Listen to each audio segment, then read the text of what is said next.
नाही, आज नागपूर महानगरपालिकेची साधारण सभा होतीच, परंतु असा वादविवादवाला काही विषय नव्हता.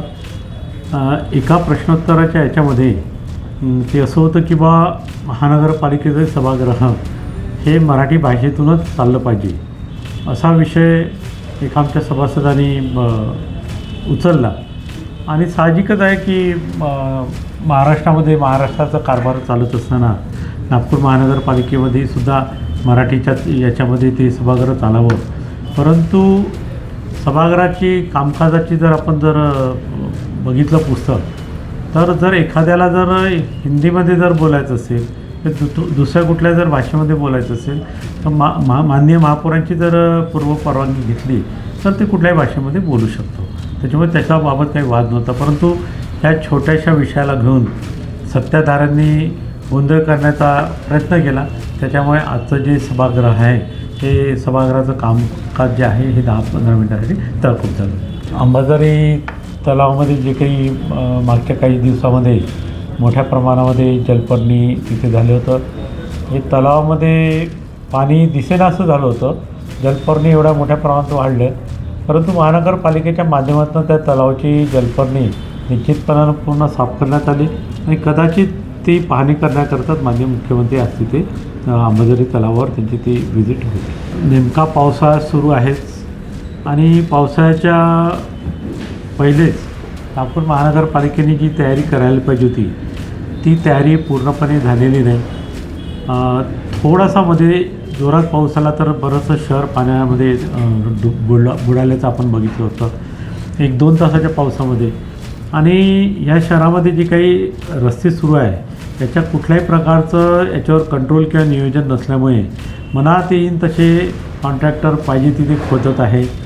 बऱ्याच ठिकाणी सिमेंट रस्त्याचे काम सुरू आहे. लोकांचे घरं खाली गेले, रोडवर आले आणि हे जे ब्रिजेसचे कामं जे सुरू आहे हे सुरू असताना त्याच्या खालचे जे रोड म्हणजे गड्डे करताना कॉलम करताना जे रोड तोडण्यात येतात, ब्रिज व्हायला वेळ लागते, परंतु कॉलमवर आल्यावर लोकांना आपण रहदारीसाठी जेव्हा रोड आपण तो सुरू करतो तर त्यावेळेला सर्वप्रथम तिचे जे काही गड्डे आहे किंवा तो रोड आहे हा पूर्ववत किंवा जर केला तर मला असं वाटतं की लोकांना जाण्या येण्यासाठी सोयीस्कर होईल. आज या नागपूर शहराच्यामध्ये बरेच ठिकाणी रोडला गड्डे पडलेले आहे. लोक आपला जीव मुठीत घेऊन चालत आहे. पावसाळ्याच्या दिवसामध्ये महानगरपालिकेने ते गड्डे लवकरात लवकर बुजवा असा मी प्रशासनाला विनंती केली. नाही, मला असं वाटतं की हर घर तिरंगा ही जी काही योजना आहे हे सत्ताधाऱ्यांसाठी एक त्यांनी त्यांच्या मनात असलेली एक चांगली योजना निश्चितपणानं असेलच. परंतु ते योजना राबवत असताना आपण जेव्हा तिरंगा विकत घेतले तर मला असं वाटतं की ते जर टेंडर आपण काढलं असतं तर त्याच्यामध्ये कॉम्पिटिशन झाली असती.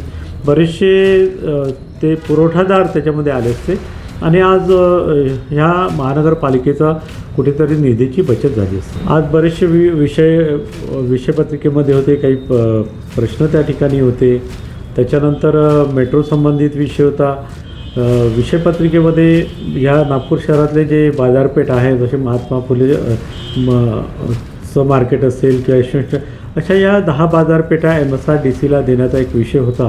परंतु माझा त्या विषयाला निश्चितपणानं विरोध होता आणि मी सभागृहामध्ये ही विनंतीसुद्धा केली की महानगरपालिकेने जर स्वतः या बाजारपेठा जर आपण निर्मिती केली तर महानगरपालिकेला एक त्यापासून उत्पन्नसुद्धा होईल आणि महानगरपालिकेच्या अधिकाऱ्यांना एक कामसुद्धा राहील आणि महानगरपालिकेच्या ज्या प्रॉपर्टी आहे या महानगरपालिकेजवळ राहील.